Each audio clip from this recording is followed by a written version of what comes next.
तो आज से हम लोग शुरुआत करने जा रहे हैं अपनी वन शॉट सीरीज की, जिसमें सबसे पहले चैप्टर का नाम है chemical reaction and equation, class 10th का चैप्टर फर्स्ट केमिस्ट्री का। चलिए स्टार्ट करते हैं। बेसिकली अगर मैं बात करूं इस चैप्टर की तो ये आपका स्कोरिंग चैप्टर है। बेसिकली ये 5 नंबर का क्वेश्चन है। 5 नंबर के इसमें से क्या आते हैं, आपके क्वेश्चन आते हैं, ठीक है। अगर मैं बात करूं बेसिकली टॉपिक्स की, तो यहाँ पर सबसे पहला जो टॉपिक है इसमें वो क्या है, देखिए सबसे पहला जो कॉन्सेप्ट है आपका वो है concept of magnesium ribbon. Basically अगर बात करी जाए, जो पहला टॉपिक है आपका जिसे हम लोग बोलते हैं कॉन्सेप्ट ऑफ मैग्नीशियम रिबन, इसमें सबसे पहली कंडीशन क्या है भाई, सभी लोग जानते हैं मैग्नीशियम क्या होता है। मैग्नीशियम एक मेटल है। क्या है भाई, मेटल। तो जब भी बात करी जाए, ये जो मैग्नीशियम है ग्रे कलर का होता है। अब याद रखना इस पे क्वेश्चंस कैसे बनते हैं। क्वेश्चन आता है क्या, जब भी एक मैग्नीशियम रिबन को क्या किया जाता है, बर्न किया जाता है, जलाया जाता है, तो इस रिबन को जलाने पे क्या बनता है, सबसे पहले इस रिबन को जलाने पे हमें व्हाइट डेजलिंग फ्लेम मिलती है। क्या मिलती है, व्हाइट डेजलिंग फ्लेम। याद रखना ये डेजलिंग फ्लेम नाम से ही फेमस है, ठीक है। तो हम जब इसे बर्न करते हैं तो बर्न करने पे व्हाइट डेजलिंग फ्लेम मिलेगी। दूसरी कंडीशन क्या है, ये जो आपकी मैग्नीशियम है मतलब Mg है, जब इस Mg को इसकी ऑक्सीजन की प्रेजेंस में जलाते हैं तो ये व्हाइट डेजलिंग फ्लेम के साथ साथ एक व्हाइट पाउडर भी बनाती है, जो किसका होता है, आपका MgO का होता है। किसका होता है, MgO। तो याद रखना मैग्नीशियम ऑक्साइड जो है वो आपका कैसा है, व्हाइट पाउडर है। और याद रखना ये एक मेटल ऑक्साइड है। मेटल ऑक्साइड जितनी भी है वो एक आयनिक ऑक्साइड होती है, और उसके साथ साथ ये आपका एक बेसिक ऑक्साइड है, ठीक है। आगे बात करूं मैं, ये इसका सबसे पहला क्वेश्चन रहता है कि आता ही एक्स सब्सटेंस को बर्न किया गया ऑक्सीजन की प्रेजेंस में, तो आपको वहां पर एक बाई सब्सटेंस मिला है जो व्हाइट कलर का होता है, ठीक है। अगला इसका सेकंड क्वेश्चन बचता है भाई क्या, इसमें ये पूछा जाता है कि हम एक मैग्नीशियम रिबन को रब क्यों करते हैं, उसमें जलाने से पहले उसे घिसा क्यों जाता है। याद रखना क्योंकि इस मैग्नीशियम रिबन के ऊपर एक प्रोटेक्टिव लेयर आ जाती है। ये जो प्रोटेक्टिव लेयर है वो क्या, मैग्नीशियम ऑक्साइड या मैग्नीशियम कार्बोनेट की लेयर होती है। क्या होती है, मैग्नीशियम ऑक्साइड या मैग्नीशियम कार्बोनेट की इसके ऊपर क्या होती है, लेयर। तो इसी वजह से हम इसे रब करते हैं जलाने से पहले, जिससे ये इजीली जलने लगे। तो सबसे पहला कॉन्सेप्ट हमारा मैग्नीशियम कॉन्सेप्ट था, जिसमें ये 2 क्वेश्चन बनते हैं, ठीक है। अगली चीज क्या है, जिसे हम लोग बोलते हैं characteristic of chemical reaction. Characteristic of chemical reaction की जब भी बात करी जाएगी तो होता क्या है, basically characteristic of chemical reaction का मतलब कोई भी एक केमिकल रिएक्शन की खूबियां क्या क्या है, उसमें प्रॉपर्टीज क्या क्या है, बेसिक कैरेक्टरिस्टिक्स क्या है। तो सबसे पहली कैरेक्टरिस्टिक नंबर 1 सबसे पहली हो जाती है, जिसे हम लोग बोलते हैं क्या, चेंज इन कलर। क्या होती है, चेंज इन कलर। मतलब कि इसमें कलर में क्या बदलाव आया, आपने जब 2 चीजों को मिलाया, मिलाने पे उसके कलर में बदलाव आ गया, तो उस चीज को हम लोग क्या बोल देते हैं यहाँ पर, चेंज इन कलर। एग्जाम्पल जो इसका फेमस है, जो आता है पेपर में, वो क्या है आपका, वो है आपका CuSO4 कॉपर सल्फेट। याद रखना इस कॉपर सल्फेट का जो कलर रहता है ब्लू रहता है। जब इसे हम रिएक्ट कराते हैं किसके साथ, Fe के साथ, तो बनता क्या है आपका, यहाँ पर जो फॉर्म होता है उसे बोलते हैं FeSO4। मतलब कि क्या बना आपका, यहाँ पर आयरन का सल्फेट बना है, फेरस सल्फेट जिसे बोलते हैं। और ये कैसे कलर का होता है, ग्रीन कलर का होता है। कैसा होता है, ग्रीन। और बाहर क्या निकलता है यहाँ से, Cu, जो किस कलर का होता है, रेडिश ब्राउन होता है, ठीक है। तो ये आपका किसका था, एग्जाम्पल चेंज इन कलर का था। आगे नेक्स्ट कंडीशन क्या है, जिसमें हमने क्या जाना भाई, अगली कंडीशन है जो इसमें हम लोग सीखेंगे क्या, इवोल्यूशन ऑफ गैस। क्या सीखेंगे, इवोल्यूशन ऑफ गैस, जिसमें गैस किस तरीके से, अगर हमने किसी 2 चीज को मिलाया तो मिलाने पे उसमें गैसेज इवॉल्व हुई है। एग्जाम्पल के तौर पे जैसे कि याद रखना कोई भी मेटल है, जब भी किसी भी मेटल की रिएक्शन कराई जाती है किसी भी एसिड के साथ, तो वो क्या करता है, सबसे पहली वो क्या बनाता है, अपनी यहाँ पर एक सॉल्ट बनाएगा, और दूसरी चीज यहाँ पर क्या बनाता है, वो वही हाइड्रोजन गैस को इवॉल्व कराता है। एग्जाम्पल याद रखना, ये क्वेश्चन आता है Zn+।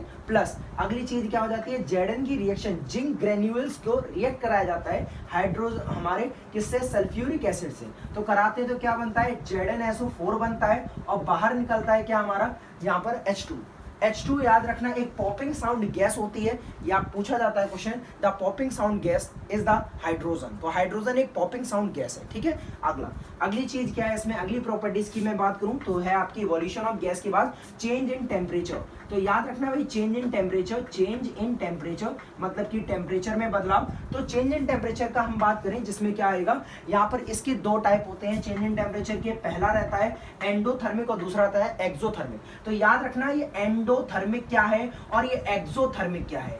याद रखना एंडो का मतलब हीट का क्या होना, एब्जॉर्ब होना, क्या होना, हीट का एब्जॉर्ब, और एक्सो का मतलब हीट का रिलीज होना। तो ऐसी रिएक्शन जिसमें हीट एब्जॉर्ब होती है वो एंडोथर्मिक, जिसमें हीट रिलीज होती है एक्सोथर्मिक। ठीक है, आगे चेंज इन टेम्परेचर का एग्जांपल, सबसे इंपॉर्टेंट एग्जांपल है ये, ठीक है, जिसे बोलते हैं CaO, कैल्शियम ऑक्साइड।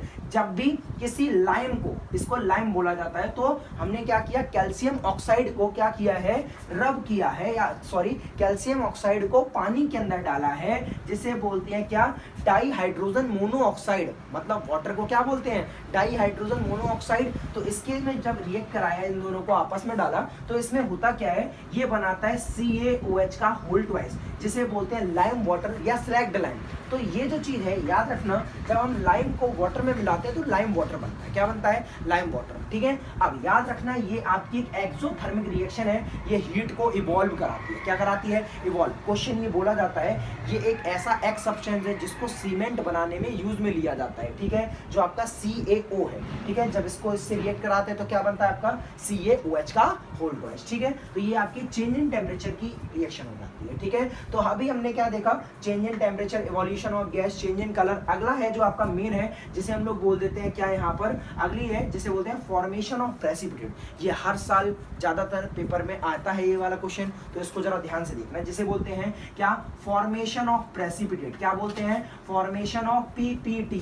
अब ये PPT का मतलब क्या होता है, PPT का मतलब होता है प्रेसिपिटेट। प्रेसिपिटेट का मतलब जानते हैं भाई, प्रेसिपिटेट का मतलब insoluble part separate out from the solution. एक ऐसा पार्ट जो क्या किया जाए, सेपरेट आउट हो जाए उस केमिकल रिएक्शन में से या सॉल्यूशन में से, जो घुल नहीं पा रहा है, उसके अंदर घुल ही नहीं पा रहा है, तो वो बाहर निकल रहा है, तो उसी को क्या बोलेंगे, प्रेसिपिटेट। अब इसकी जो रिएक्शन है वो क्या है भाई, ये याद रखना इंपॉर्टेंट है, जिसे हम लोग बोलते हैं क्या है, हम लोगों ने किसकी है, लेड नाइट्रेट, मतलब PbNO3 का होल ट्वाइस प्लस यहाँ पर Ki, मतलब पोटेशियम आयोडाइड। बनता क्या है आपका इसमें, याद रखना है, यहाँ पर PbI2 बनता है और बाहर क्या निकलता है, KNO3। याद रखना PbI2 जो है आपका कैसा होता है, येलो PPT देता है, क्या देता है, येलो PPT। तो येलो PPT के नाम से जो फेमस है वो आपका यही है PbI2, जिसे लेड आयोडाइड बोला जाता है। क्वेश्चन आता है, एक एक्स सब्सटेंस को वाई के साथ रिएक्ट कराया गया, तो यहाँ पर येलो PPT बनी है और उसने पोटेशियम आयोडाइड को बाहर निकाला है, तो याद रखना इसे, ये इसमें काम करेगा आपका। ठीक है, अगला जो टॉपिक है आपका, जिसे बोलते हैं हम लोग टाइप। सबसे पहला केमिकल इक्वेशन क्या है, केमिकल इक्वेशन एक ऐसा तरीका है जिसमें क्या किया जाता है, किसी भी केमिकल रिएक्शन को रिप्रेजेंट कराया जाता है उसके सिंबल और उसके फॉर्मूले की फॉर्म में। इसके दो टाइप है, एक है बैलेंस, एक है अनबैलेंस। बैलेंस केमिकल इक्वेशन एक ऐसी केमिकल इक्वेशन होती है जिसमें जो नंबर ऑफ एटम है इन रिएक्टेंट साइड वो इक्वल होते हैं number of atom in product side. जैसे कि यहाँ पर Mg है प्लस O2 है, टू फॉर्म MgO, यहाँ O कम हो गया, तो ये आपकी अनबैलेंस केमिकल इक्वेशन है। यहां पर आपके नंबर ऑफ एटम जो हैं वो बराबर नहीं है, तो इसे अनबैलेंस बोलेंगे। ठीक है, और जब अगर हम इसमें से बैलेंस करा देंगे, यहां 2 लगा दिया और यहां भी 2 लगा दिया, Mg2 O2, इधर भी O2, तो इसे बोलेंगे बैलेंस केमिकल इक्वेशन। तो बैलेंस केमिकल इक्वेशन क्यों की जाती है, क्वेश्चन आता है, तो इसे याद रखना इसलिए करते हैं क्योंकि law of conservation of mass को फॉलो कराना होता है। 1 नंबर का क्वेश्चन आता है, याद रखना इसे। ठीक है, आगे अगली चीज की हम बात करें यहाँ पर बैलेंस और अनबैलेंस के बाद, जिसे बोलते हैं type of chemical reaction. Type of chemical reaction में केमिकल रिएक्शन के एक्चुअल टाइप क्या है, सबसे पहला है जिसे हम लोग बोलते हैं कॉम्बिनेशन रिएक्शन। कॉम्बिनेशन रिएक्शन एक ऐसी रिएक्शन है जिसमें दो चीजों को जोड़कर एक चीज बनाई जाती है। एग्जाम्पल, एक इसकी जनरल इक्वेशन देखें अगर हम, तो सबसे पहले की है A + B, तो यहां पर बना क्या, C। हमने दो चीज को जोड़कर एक चीज बना दिया, तो इस रिएक्शन को क्या बोलते हैं, कॉम्बिनेशन रिएक्शन। आपके सामने इसका एग्जांपल है Mg + O2 to form MgO, तो इस तरीके की रिएक्शन को क्या बोलते हैं, कॉम्बिनेशन रिएक्शन। आगे अगला है जिसे बोलते हैं डीकंपोजिशन रिएक्शन। याद रखना डीकंपोजिशन रिएक्शन क्या है, डीकंपोजिशन रिएक्शन ऐसी रिएक्शन होती हैं जिसमें एक सब्सटेंस को तोड़कर 2 या 2 से ज्यादा सब्सटेंस बनाए जाते हैं, उस रिएक्शन को क्या बोलते हैं, डीकंपोजिशन रिएक्शन। पेपर में ये क्वेश्चन बनता है डीकंपोजिशन वाला, याद रखेंगे सभी लोग। ठीक है, क्या है, एक जनरल इक्वेशन जैसे कि ए बी है, उसको तोड़कर क्या बनाया, A + B बना दिया। अब देखते हैं इसका एग्जांपल। इसके 3 टाइप हैं डीकंपोजिशन के, 3। पहला फोटोलिसिस, थर्मोलिसिस और इलेक्ट्रोलिसिस। तीनों के एक एक एग्जांपल इंपॉर्टेंट है, पेपर में आता है, याद रखना है इसे, ठीक है। क्या है, अगर हम इसकी बात करें तीनों टाइप की, तो तीनों रिएक्शन देख लेते हैं। पहला फोटोलिसिस। फोटोलिसिस में क्वेश्चन आता है ब्लैक एंड व्हाइट फोटोग्राफी से। ब्लैक एंड व्हाइट फोटोग्राफी में किस सब्सटेंस का यूज करते हैं, याद रखना AgCl या AgBr। तो हमने लिया AgCl, AgCl को तोड़ दिया, बना क्या, Ag और Cl2। क्वेश्चन, ये आपका व्हाइट कलर का होता है, इसे जब तोड़ देते हैं सनलाइट में रख देते हैं, कहाँ रख देते हैं, सनलाइट में, तो ये क्या हो जाता है, सनलाइट की मदद से ये टूट जाता है, ये Ag और Cl में, ये आपका ग्रे कलर में क्या हो जाता है, कन्वर्ट हो जाता है, ठीक है, और ये आपका व्हाइट रहता है, ठीक है। ये आपकी हो गई पहले फोटोलिसिस की। दूसरी है थर्मोलिसिस। थर्मोलिसिस का मतलब हीट देके तोड़ेंगे। एग्जांपल इसका ले लो भाई, बहुत अच्छा एग्जांपल है हमारे पास, ठीक है, पोटेशियम क्लोरेट वाला ले लो, जिसे हम लोग बोलते हैं KClO3। KClO3 को तोड़ते हैं तो क्या बनता है आपका, KCl बनता है, और क्या बनता है आपका, O2 बनता है। क्या बनता है, O2। तो इसे याद रखना। एक और एग्जांपल है थर्मोलिसिस का, जिसे हम लोग बोलते हैं FeSO4 को तोड़ो, बनेगा क्या आपका, Fe2O3 बनेगा, SO2 बनेगा, और आपका क्या बनेगा, O2 बनेगा। ये आपका बहुत इंपॉर्टेंट एग्जांपल है, कई बार आता है। जब फेरस सल्फेट को स्ट्रांगली हीट किया जाता है तो ये क्या बनाता है, फेरिक ऑक्साइड, सल्फर डाइऑक्साइड और O2 निकालता है बाहर, ठीक है। इसे याद रखेंगे सभी लोग। अगला एग्जांपल है इलेक्ट्रोलिसिस का। वाटर ले लिया, वाटर को तोड़ दिया हमने H2 और O2 में, तो ये आपका क्या हो जाएगा, ये आपका इलेक्ट्रोलिसिस है, जिसमें हमने वाटर को तोड़ दिया है हाइड्रोजन और ऑक्सीजन में, ठीक है। अगला है डिस्प्लेसमेंट रिएक्शन। डिस्प्लेसमेंट रिएक्शन एक ऐसी रिएक्शन होती है जिसमें एक more reactive element less reactive element को डिस्प्लेस करता है, हटाता है। एग्जांपल के तौर पे अगर मैं बात करूं यहाँ पर, वो क्या है, एग्जांपल हमने क्या ले लिया यहाँ पर, जैसे कि ये लिखा हुआ है, देखो सामने भाई, यहाँ पर CuSO4 प्लस Fe ज्यादा ताकतवर था, इसने इसे लात मार के भगा दिया, खुद उसकी जगह पे बैठ गया, क्या बना यहाँ पर, FeSO4, और Cu क्या निकल गया बाहर। तो इस तरीके की रिएक्शन को क्या बोलते हैं, डिस्प्लेसमेंट रिएक्शन। अगला है double displacement reaction. Double displacement reaction ऐसी रिएक्शन को बोलते हैं जिसमें यहाँ पर एक्सचेंज ऑफ आयंस का एक्सचेंज होता है, तो उस तरीके की रिएक्शन को डबल डिस्प्लेसमेंट रिएक्शन बोला जाता है। जैसे कि एग्जाम्पल के तौर पर यह लिखा है PbNO3 का whole twice plus Ki to form PbI2 and KNO3। यहाँ पर इस NO3 ने क्या किया, K के साथ कॉम्बिनेशन किया, और Pb ने किसके साथ कॉम्बिनेशन किया है भाई, I के साथ, तो इसने PbI2 बनाया, और इसने क्या किया, KNO3 बनाया। General equation AB plus CD to form, यहाँ पर क्या किया, AC प्लस PD, ये फॉर्म किया। तो यहाँ पर इस तरीके की इक्वेशन को क्या बोलते हैं हम लोग, डबल डिस्प्लेसमेंट रिएक्शन। अगली लास्ट जो चीज है जिसे बोलते हैं रिडॉक्स रिएक्शन।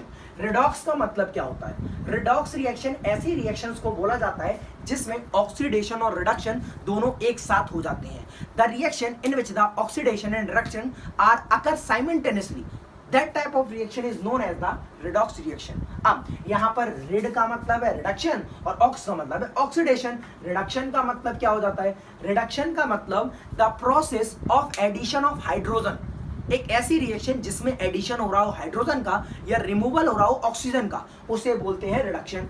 और ऑक्सीडेशन क्या है, ऑक्सीडेशन का मतलब एडिशन ऑफ ऑक्सीजन, जिसमें ऐड हो रहा हो ऑक्सीजन का, और रिमूव हो रहा हो किसका, हाइड्रोजन का, तो उसे बोलते हैं क्या, ऑक्सीडेशन।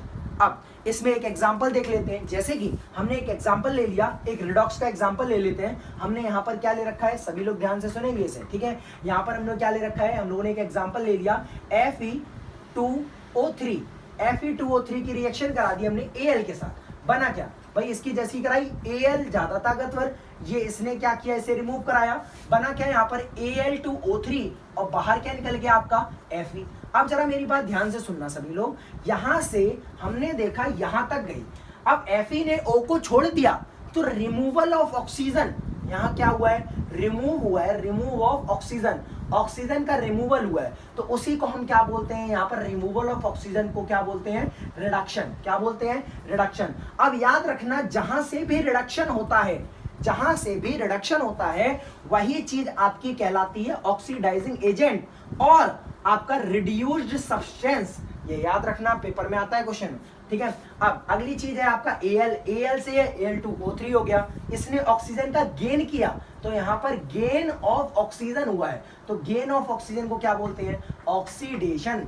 अब जब जहां से भी ऑक्सीडेशन होगा, वही चीज आपकी रिड्यूसिंग एजेंट हो जाएगी और आपका ऑक्सीडाइज्ड सब्सटेंस हो जाएगा, ठीक है। तो हमने क्या सीखा, ये पूरा आपका चैप्टर है, क्विक रिव्यू है।